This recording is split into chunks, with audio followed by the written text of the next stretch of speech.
So I'm here with my good friend Nick, who I've known for several years now. And Nick is trans and has very, very kindly offered to talk about his experience, his journey, and some of the bumps and highlights of the road that he's travelled so far. One of the things that Pride in Belper is really passionate about is challenging the transphobia that we know we have in Belper. And so Nick has come over and basically just offered to tell his story. So Nick, thank you very much. Welcome. For being here. Just tell me, really, I mean, this is a huge question, but how and when did you know that you weren't a young woman or a girl? How and when did you know that? I've kind of always known that I'm different and that I'm not like my sisters and my female cousins. You know, I've pretty much known that for as long as I can remember. But actually having the language and putting the words to it didn't happen until I was 40. Right. And I watched a programme on Channel 4, My Transsexual Summer. And for the 6 weeks that this programme was shown, every episode I kept coming away saying, that's me, that's me. So you finally, at 40 years old, found an identity that you could relate to? Yeah. Wow. Yeah. Up until then, I kind of, from my mid-teens, so from about 16 until then, I assumed the identity of a very butch lesbian, because I thought that's I'm attracted to women, so I'm and apparently I am a woman, so I must be a lesbian. Right. I much preferred men's clothes to women's clothes. Right. So I must be a butch lesbian. Right. Right. Yeah. So my entire identity up until that point was a very masculine lesbian. Right.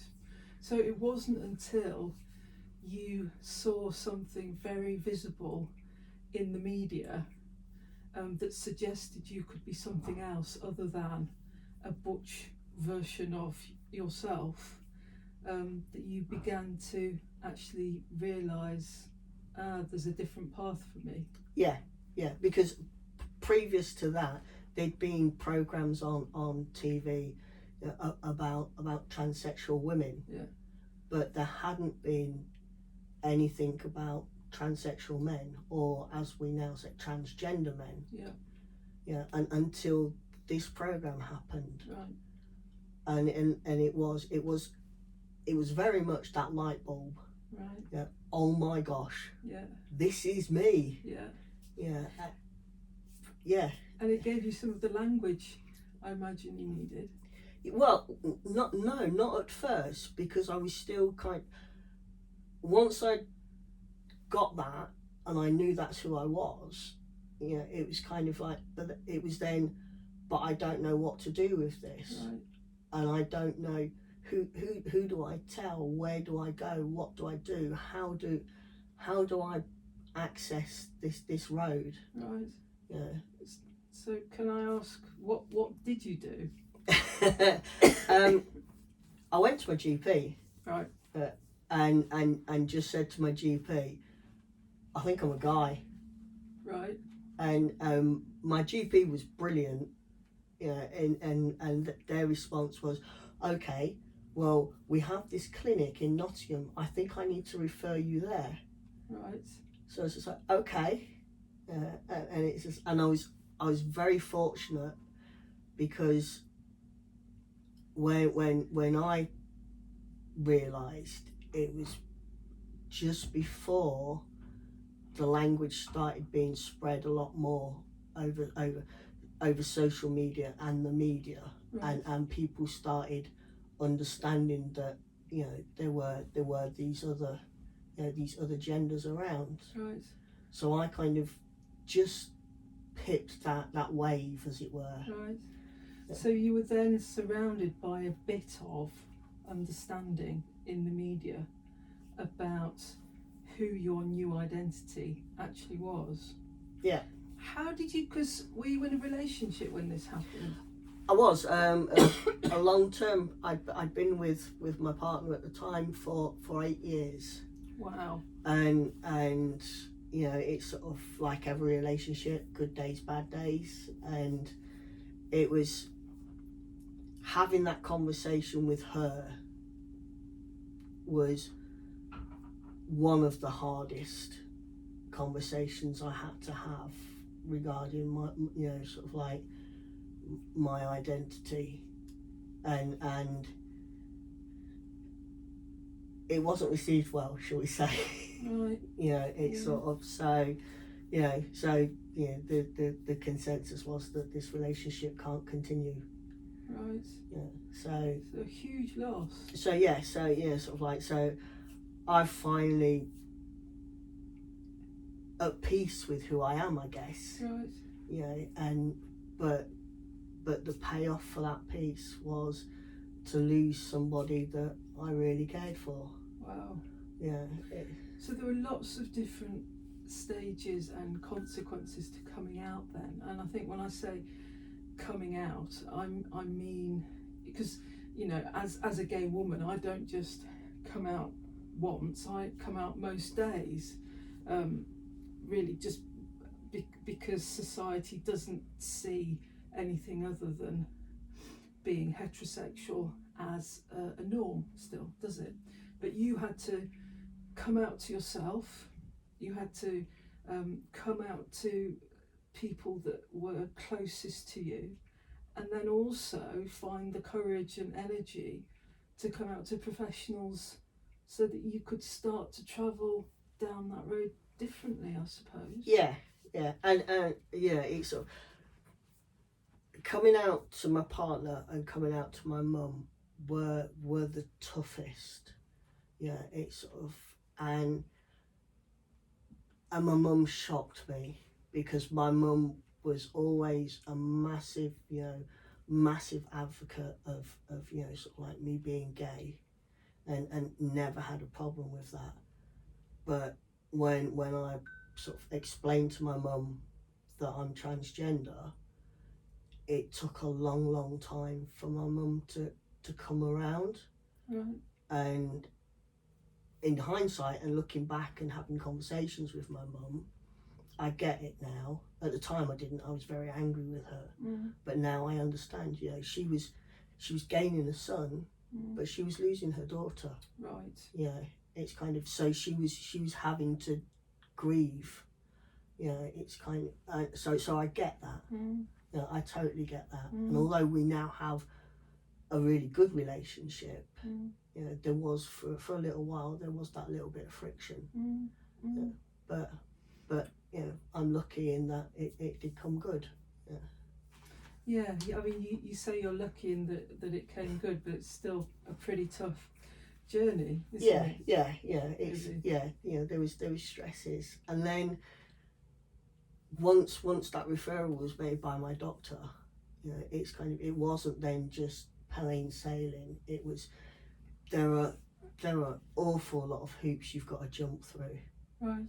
To sort of to prove your identity.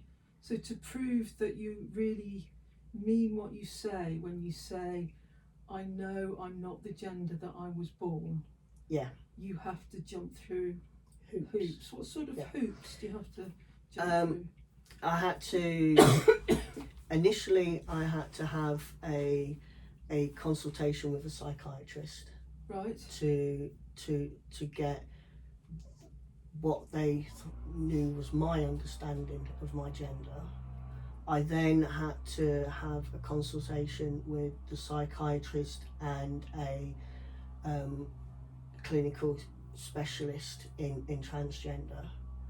I then had to write my life story and explaining when I first was aware of being transgender, right, and the impact that had on my life. right. I then had to have further consultations with the psychiatrist, and then 18 months later they finally agreed that I had gender dysphoria, which is the medical term for me to be able to then start to access the hormone therapy that I need. Right, so just to be clear, once you're diagnosed as having gender dysphoria, once you've got that medical diagnosis, so it took 18 months of psychotherapy, psychology, deep reflective searching, which can't have been terribly settling for No, you. no, not at all. And at the same time, you're trying to hold down a full-time professional job. Right. Yeah. So once you've managed to prove that and you get that gender dysphoria diagnosis, then you can be referred for your sort of like hormone therapy. Right. But that's the start of that journey. If you choose to medically transition, then that's the first step. Right. But then it takes further minimum of 2 years of being on your hormone therapy and getting that right, and 10 years later we still haven't got that right. Right. It's sort of before they will even consider any sort of surgical intervention. Right, so wow, so you have to be pumped full of testosterone. Yeah. And just testosterone. Just testosterone. Yeah. And I'll always remember a conversation we were having a couple of years ago when you said, when I was moaning a bit about, I thought I was perimenopausal, and you said, that's nothing. Imagine going through the menopause and having testosterone pumped into you at the same time. Yeah. I'll never forget that. It really shut me up. It was, yeah. My experience was I was having a very early menopause. Yeah. And I was going through a second puberty. Yeah.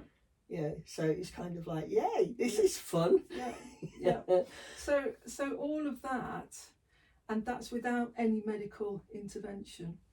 So you've finally realised who you really are. You've told your nearest and dearest and lost a very stable and caring relationship and had to rebuild a relationship with a parent. You've talked to medical practitioners and gone through the mill psychologically with them, while having to come to terms with all of this yourself. And that's before you've even considered any medical procedures. Before any surgical procedures, yeah. Right. Yeah. Right. Yeah. Wow. And so could you have stopped and not had any medical procedures? Yeah. Yeah. You don't, just because you identify as trans doesn't mean that you then have to go any further. That's enough. Right. Yeah. If your identity, your gender identity is not the same as your given identity at birth, and you acknowledge that, that's for some people all they need. Yeah. For some of us it goes much further. Yeah. Yeah. And for want of a better word, we need more reassurance of who we are. Right. Yeah. So when you need more reassurance, that's when you take the next medical step. But I think that's a really important point that you've made, actually, that you can be transgender really just by knowing that you are not the gender you were given when you were born. Yeah, so absolutely. Not being cisgendered, it's called, isn't it? Yeah, yeah. Right, so you can be classified as transgender without any of the medication and without any surgery. Yes. Right. Yeah. Okay. Yeah. So you chose to have some surgery. I did. Part of my dysphoria, so my dislike of my gender, a big part was my breasts, and unfortunately I was given quite large breasts. Well endowed. Yes. So so that through my entire life I'd never been comfortable. Right. So it was that was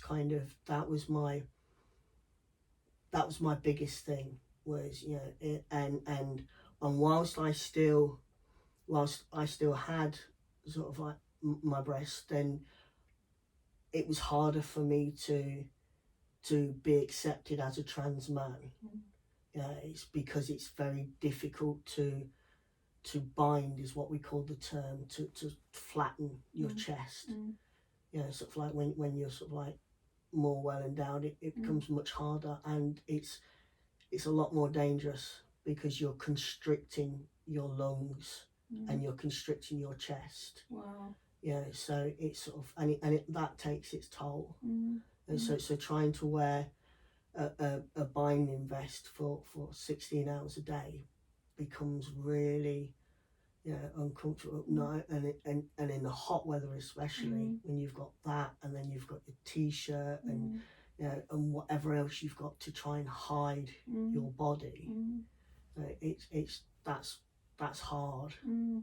But so for that reason and other reasons of just completeness, you chose to have, it's called top surgery, isn't it? Yeah. So you chose to have top surgery. And again, that doesn't come without implications. It's because I was quite large, then I would need 2 surgeries minimum. Right. It's to remove all of the breast tissue. There's a good chance that the scarring will be quite severe. You may lose your nipples. It's sort of there's a good chance that, because what they do is when you have the mastectomy, they remove the nipples separately and then they reattach. Right. And then there's a possibility that they might not get the blood flow, so you could lose your nipples. And then there's, with every surgery, there's that risk of you may not come back. It's quite a big surgery, isn't it? A double it was mastectomy. It took, mine took 6 hours. It's sort of, but on the plus side, I was half a stone lighter. Right. Oh, really? Yeah. Wow. That's quite something. But that's, that again is another, it's a physical and psychological, well, it's a physical trauma to your body, isn't it? Yeah. Do you remember how you felt when you woke up having had the surgery? Yeah, right up until the moment that I was put under anaesthetic, in my head I'm not sure I want this. Is this really what I want? Is this, I'm going to say no. It's and that was, they were pushing me down to the theatre, and that was running through my head, sort of like, shall I just go?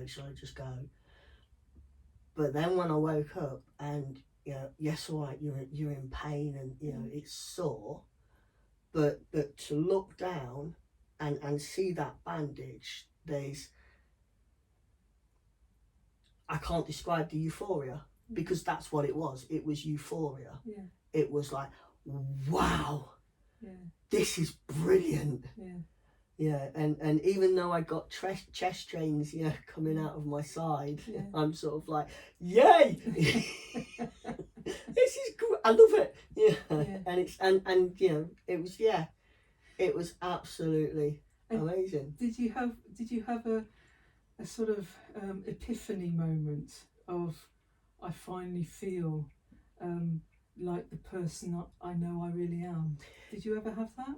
It was not so much an epiphany. It was more I'm on the way. Right. I'm on the way to being me. Right. It's sort of like, I've made this, I've made this massive step.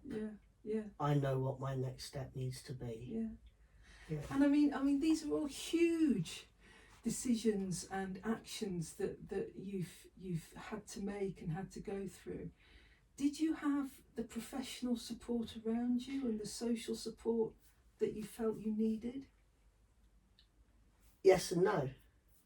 There's lots of online forums for at the time we were FTM, but now we are AFAB now, AFAB, so assigned female at birth. Right. So when I was first transitioning, I was female to male, so right. FTM. Yeah. But now I mean, in that 10 years, that language has changed so much and it's evolved so much, and it's much more widespread, which is brilliant.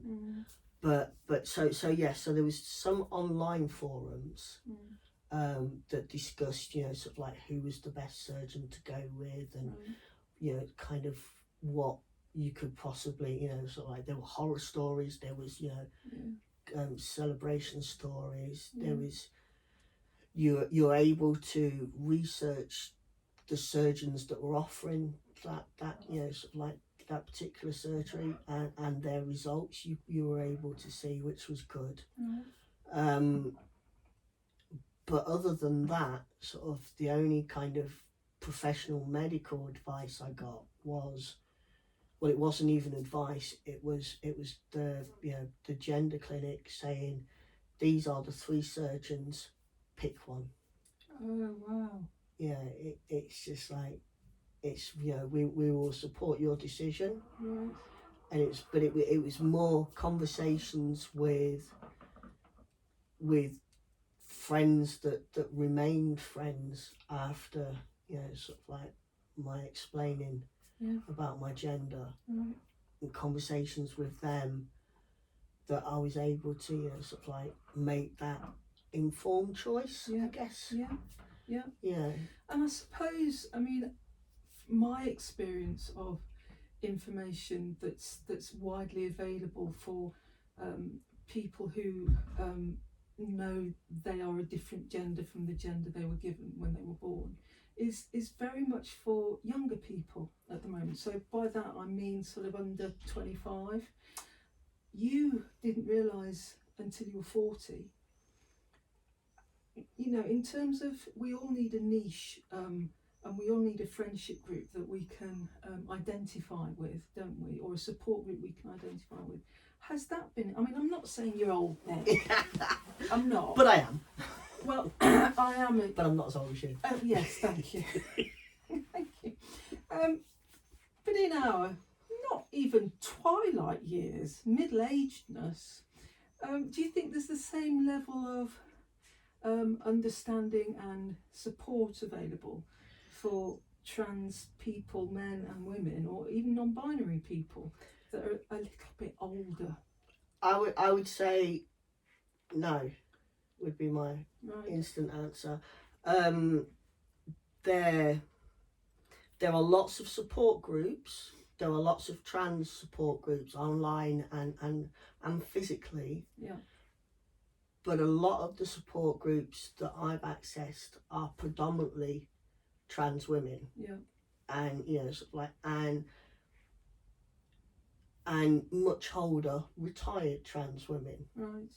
Which is brilliant. Yeah. That they were able to to sort of like understand who they were much earlier. Yeah. But I personally have and are really struggling to find middle-aged trans men role models, as it were, or even peers. It is very much, and the media doesn't help with this. It's very much trans youth, trans women. It's kind of, we've kind of got lost in that conversation a little bit. Right. So there's a lack of visibility even within the trans community. Yeah. For older trans men. Yeah, and then that kind of becomes even harder if you're non-binary. Right. Because not only is the cisgendered heterosexual world not getting the understanding of what non-binary means to a person. A lot of the LGBTQ and especially trans community are struggling with you know, people who identify as non-binary. Right. Yeah, it's very, you can kind of equate it with bisexuality. Right. You know, sort of like how bisexuality is very much erased Yeah. within our community. Yeah. Non-binary is that same kind of token. Right. And just to be clear about, if we were to describe what being non-binary was, how would you do that? I would say that being non-binary means that you don't potentially identify with either gender. So, you know, sort of like, but at the same time, you could identify with one gender one day and another gender another. Right. But you are not. We are not in that two binary world where Yeah. there is only male, female. Yeah. There is this other way. Yeah. So it's like being gender fluid. Yeah, kind of, Okay. sort of like almost that gender neutral. Yeah. But and I think it's interesting, isn't it? Because in the heterosexual world, we would never expect all heterosexual women to have things in common and to get on with each other and to need the same support and have the same interests and enjoy the same coffee or cocktails. Similarly with heterosexual men, you know, some like football, some like art, some, you know, everybody likes different things. Yet in the LGBT communities, trans people are lumped together. So what do you, as trans people, what do you need? You know, as gay people, as lesbians, as bisexual people, pansexual people, where you fall in love with the person and not the gender.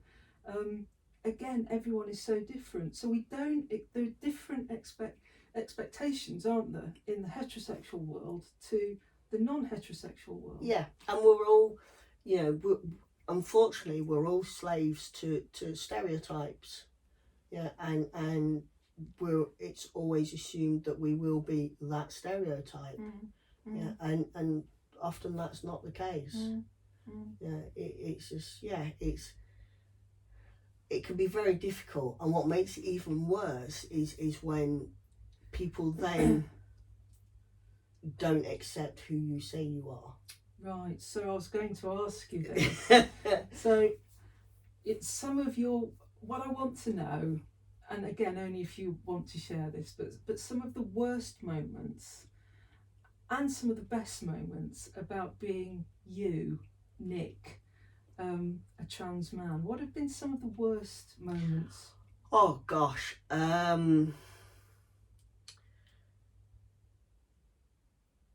colleagues, when they were first informed of you know what was happening with me. You're transitioning. Yeah, you know, sort of,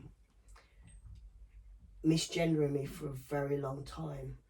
So when you say misgendering, they knew you were transitioning from being female to male. Yeah. But they still kept referring to you as though you were female. Yeah. So they would, rather than saying Mr., they would say Miss.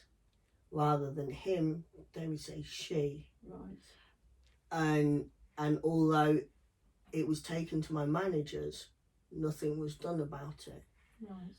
And it stopped because I had the bravery to stand up in a staff meeting and to explain to anybody that if they continued to misgender me, then they would be perpetrating hate speech, and in which I had the authority to report them to the police. Right. And I would. Right. So that's how far it pushed you. Yeah. Right. Yeah, for it, and it did stop. Right. Surprisingly. Right. Well, yeah. You know, and I think as a gay woman, I've never had that experience. and I consider myself lucky to never have had that experience. So that's quite a big one, isn't it? And it sounds so simple. Sounds like such a simple thing. It does, and it kind of, it makes it feel like I'm being petty, right? But actually, it really hurts. Yeah, and you know that saying, you know, sticks and stones. Well, actually, you know, misgendering really tears a strip off your heart. You know, it's kind of because you're rejecting who I am, and that's really hard. And who you've worked so hard to become. Yeah. As well, with all the psychology and psychiatry that you've had to, and testosterone and years. Yeah. And again, it's you know, worst experiences.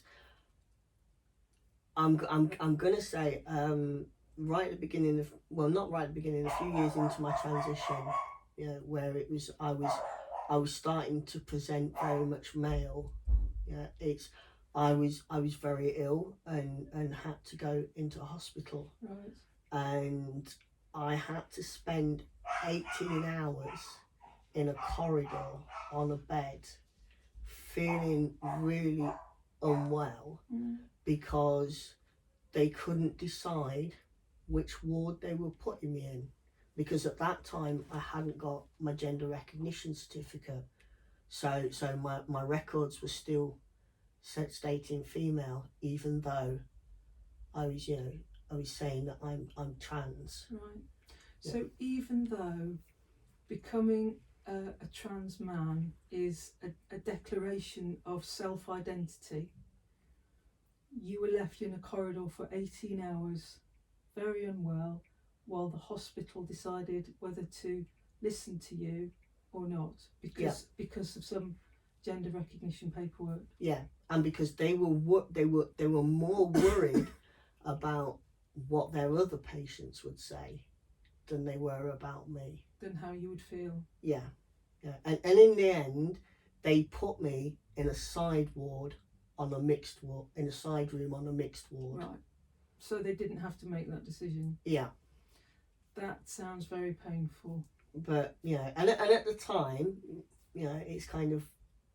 But I think one of the things, and again, Nick, I mean, I'm so appreciative of you sharing these personal stories, because, you know, I think you having the courage to talk about your experience will actually give so many people, enable so many people to feel more confident about who they are themselves, but also about talking about trans people, and starting to understand transphobia.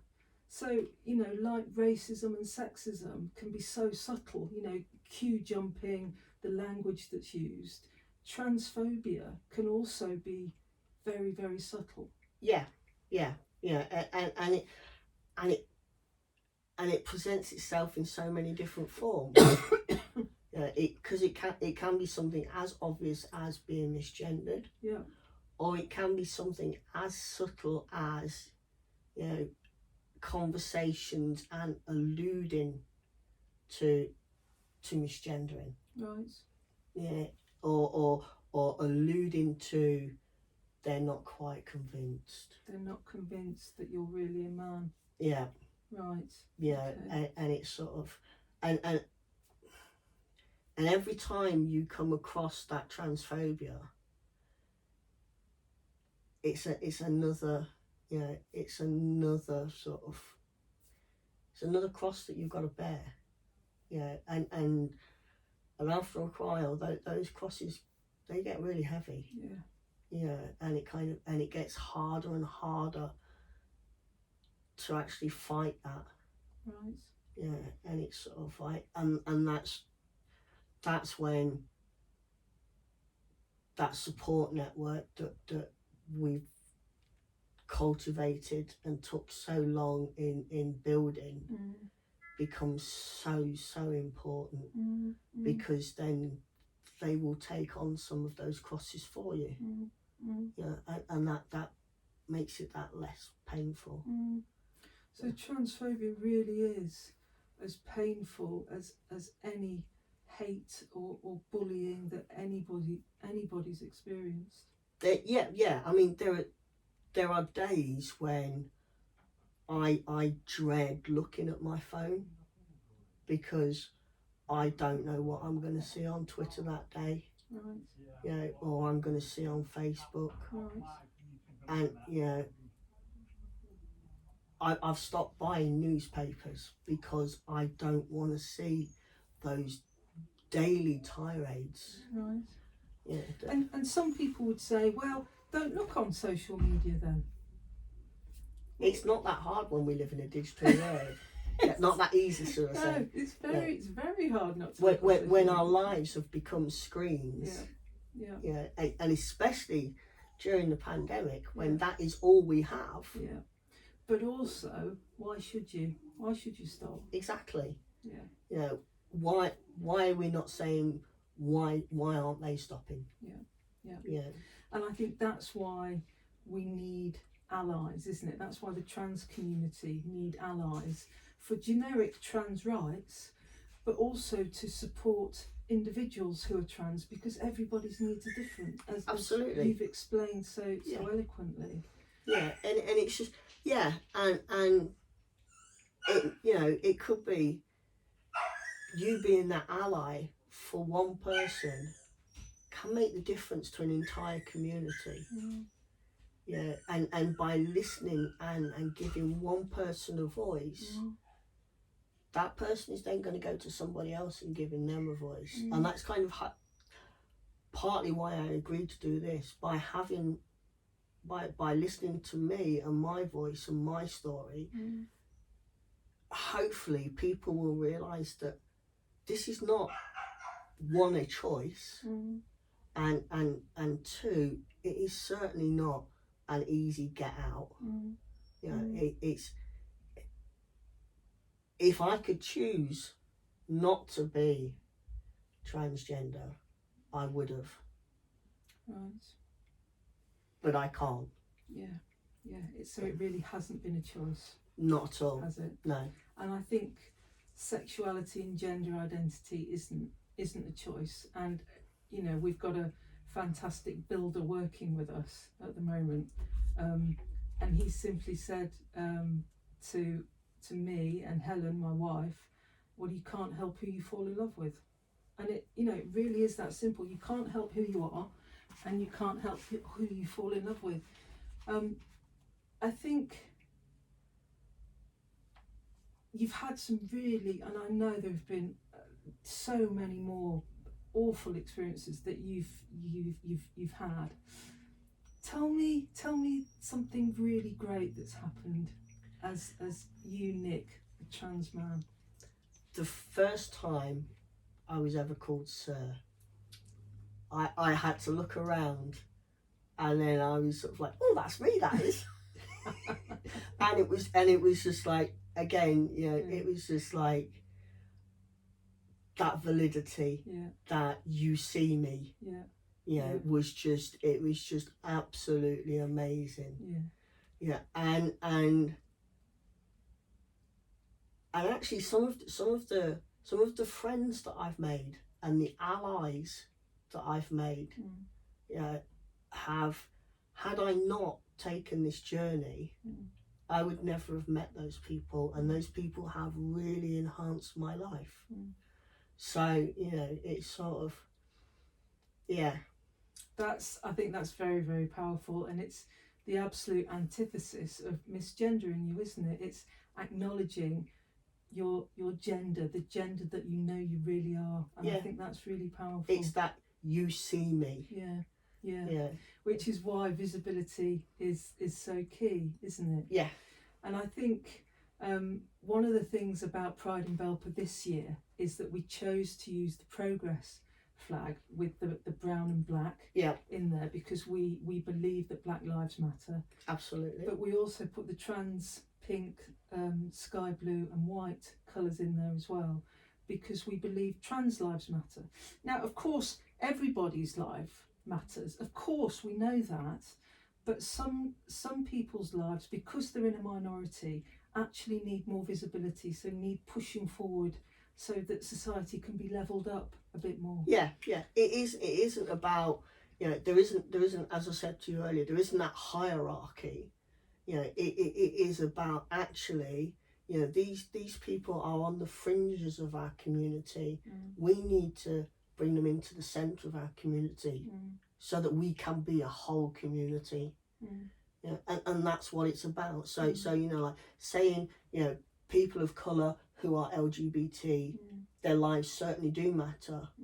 Sort of trans lives do matter, but actually we don't hear them, and we need to hear them, because they will enhance your life as much as you enhance theirs. Yeah, absolutely. But we need to be able to create an environment where trans people feel safer to feel as though they can speak out. Absolutely, perhaps. yeah. And the only way that we're going to do that is by being allies and listening and acknowledging and saying, I see you. Well, Nick, I genuinely bless the day that you walked into my life. I can still see it now.